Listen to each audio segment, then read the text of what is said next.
the ant and the bird. One day, a red ant was thirsty. It went to the river to drink water. The ant went to play. It fell into the water. A bird was sitting on the tree. It was watching the ant.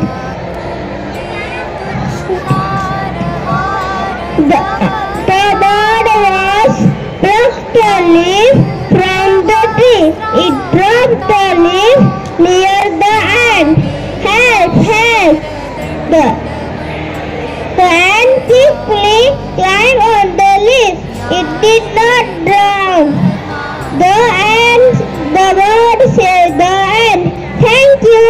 One day, an ant saw a man with a net under the tree.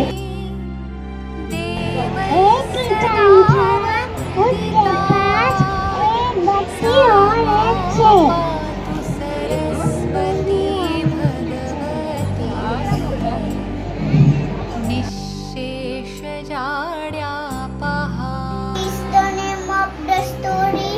The name of the story is Fox and Grapes. Once upon a time, there was a hungry fox. He searched for food here and there. He finally got some grapes hanging for the